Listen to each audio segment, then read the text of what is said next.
Now, earlier on, we saw the tragedy and, of course, the inspiration of the story of Pippie Kruger, and we're joined this morning by Dr. Ridwan Mia, who was the hero that saved the day. The year 2012 rang in with the attention of Mzansi, gripped by the story of little Isabella Pippie Kruger, whose then 2-year-old tiny body was left covered by severe burns after a freak braai accident on New Year's Eve. Today, Pippie is 7 years old and remains a brave fighter undergoing recovery, all with the help of Dr. Ridwan Mia, renowned plastic and reconstructive surgeon. He's joining us this morning to fill us in on Pippie's progress. Dr. Ridwan, so good to have you on our show this morning. Thank you very much for having me. When our country heard of what had happened to Pippie, it was certainly a severe accident. Can you tell us about her condition? What was she like when she first came to you? It was a very horrifying scene. We had been called by the ambulance guys at about 3 a.m. that morning to say they had a child with about 60% burns. And obviously it was even more horrifying when we found her, because she had been about 80% of her body surface area was involved. She was very swollen already by then. They'd already managed to put a tube down her throat and sedate her. She would have been in a lot of pain, and fortunately they managed to get her nice and sedated on the ambulance already. And she was wrapped in bandages. We actually joked a few months later that it was like the Michelin baby. It was so scary because the body goes into a trauma response pattern and swells up a lot. It loses a lot of its own fluid. And, her heart had already started to suffer, so we had to already give her drugs to keep her heart going. So it was a very difficult situation, and I think the burns themselves were horrifying. It was so thick, it was like thick leather that we had to eventually remove from her.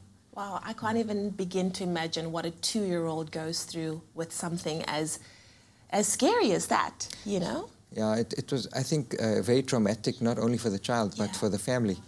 The parents were, obviously clearly traumatized, and, they didn't know what to expect.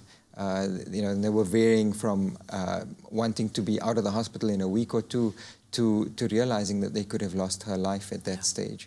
So what did you do? What were the processes put in place so that you helped to save her skin and the reconstructive process that went on from that? Essentially, it took about 5.5 months to stabilize her in the ICU. We had to do at least about 50 procedures to remove all of the dead skin from her, keep her free of infections, and there were numerous complications in between, like she needed dialysis of the kidneys at some stage. As I said, lots of drugs to keep her heart going, lots of different specialists as well. And eventually we found we had 80% of her body to cover, and we had to figure out a way of covering her. After lots of complications and lots of talking and lots of discussing with her parents, eventually we agreed on a method that was quite groundbreaking at the time, and I don't think anybody realized. We used stem cell technology, and we cloned her skin. We had to use a lab in the United States, which added a further long logistical complication for us in terms of getting her skin or tiny pieces of her skin over to the States, cloning it in a very specialized laboratory, and then flying it back to South Africa so we could cover her body and cover her, make her healthy again. This is mind-blowing stuff. She is 7 years old right now. Where does Pippie currently stand in terms of her recovery and reconstructive process?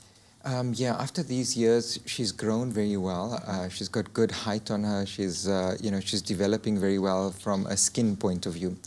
Because of the nature of the stem cell transplant that she'd had, it's developing very well. It's a lot thicker and more what we call durable or robust than a normal skin graft would have been.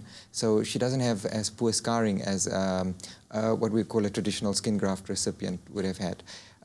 But having said that, she's still got lots of challenges to face. She needs ongoing physiotherapy and occupational therapy, even speech therapy.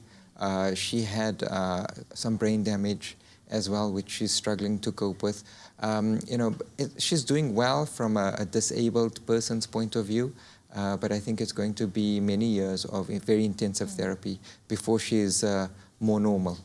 But I think it's a miracle that she's even here, and that's thanks to you and your incredible team. Yeah, absolutely. It's something we're very appreciative of. Oh, wonderful stuff. Well, Dr. Mia's not going anywhere. We're talking more about his talent in reconstructive surgery, and it certainly helped to save little Pippie's life. And he's also a veritable plastic surgery, and he's got methods that can help you get your summer body ready too. We'll be back with him a little bit later on to find out more about these procedures.